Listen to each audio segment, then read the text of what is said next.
रमन महर्षि जी से बातचीत।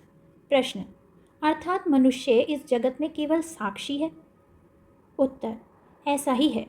इसी तथ्य को समझाने के लिए विद्यालय ने पंचदशी के 10वें अध्याय में नाट्यगृह के दीप का उदाहरण दिया है।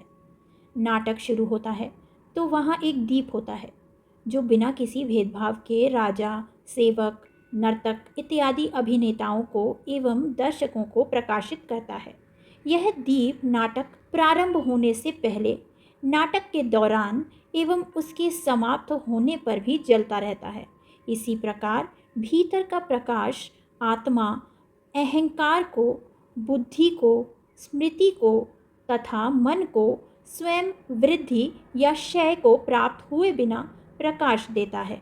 निद्रा में एवं उनके समान मूर्छा इत्यादि अवस्थाओं में अहम का अनुभव नहीं होता, तब भी आत्मा निरुपाधिक स्वरूप में अपने आप प्रकाशित होती रहती है।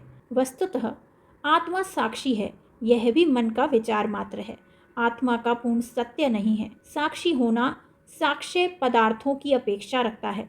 साक्षी एवं उसके साक्ष्य पदार्थ दोनों मन की कल्पना है। प्रश्न, चेतना की ये 3 अवस्थाएं सत्य के स्तरों की दृष्टि से तूर्य से कितनी कम मूल्य वाली है? इसका तूर्य से क्या संबंध है?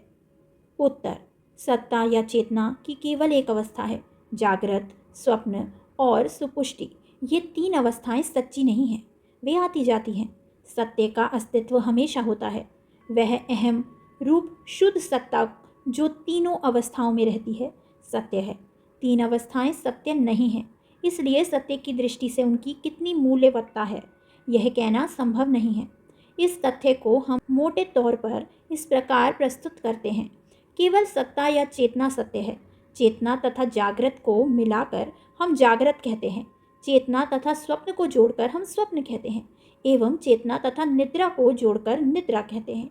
चेतना पर्दा है जिस पर चित्र आते जाते हैं। पर्दा सत्य है, चित्र पर्दे पर दिखने वाली छाया मात्र है। दीर्घकालीन आदत के कारण हम 3 अवस्थाओं को सत्य मानते हैं, इसलिए चैतन्य की मूल अवस्था को चौथी कहते हैं। वस्तुतः चौथी अवस्था नहीं है, केवल एक ही अवस्था है।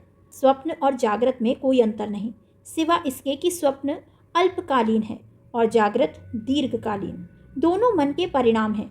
चूँकि जागृत अवस्था लंबी है, हम सोचते हैं कि वह हमारी सच्ची अवस्था है, लेकिन वास्तव में हमारी सच्ची अवस्था तूर्य है जो हमेशा एक सी रहती है, और जागृत, स्वप्न तथा सुपुष्टि के बारे में कुछ नहीं, क्योंकि हम इन तीनों को अवस्था कहते हैं।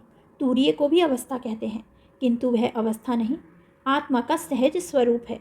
जब हम इस तथ्य को जान लेते हैं तब हमें पता चलता है कि वह तूर्य या चौथी अवस्था नहीं है, क्योंकि 3 की अपेक्षा से ही चौथी कहा जाता है, जबकि आत्मा सदा एक रूप है। इसलिए तूर्यातीत अथवा परम स्थिति का ही अस्तित्व है। प्रश्न, लेकिन आत्मा के पर्दे पर या परम स्थिति में ये 3 अवस्थाएं क्यों आती जाती रहती हैं? उत्तर, कौन यह प्रश्न पूछता है? क्या आत्मा यह कहती है कि ये 3 अवस्थाएं आती जाती हैं? यह तो दृष्टा है जो कहता है कि ये आती जाती हैं। दृष्टा और दृश्य मिलकर मन बनता है। ढूंढिए कि मन जैसी कोई वस्तु है या नहीं। इस प्रकार अन्वेषण करने पर मन आत्मा में लीन हो जाता है और तब ना दृष्टा रहता है ना दृश्य। अतः आपके प्रश्न का सही उत्तर यह है कि वे ना आती है ना जाती है। आत्मा जैसी है वैसी ही सदैव रहती है। अन्वेषण के अभाव के कारण ये 3 अवस्थाएं अस्तित्व में आती हैं। अतः आत्मानुसंधान से उनका अंत होता है। कोई कितना ही समझाए, यह सत्य तब तक स्पष्ट नहीं होता जब तक मनुष्य स्वयं आत्म साक्षात्कार नहीं कर लेता। एक बार साक्षात्कार हो जाए तो उसे आश्चर्य होता है कि वह अब तक इस स्वयं सिद्ध तथा केवल सत्ता के प्रति अंधा कैसे बना रहा।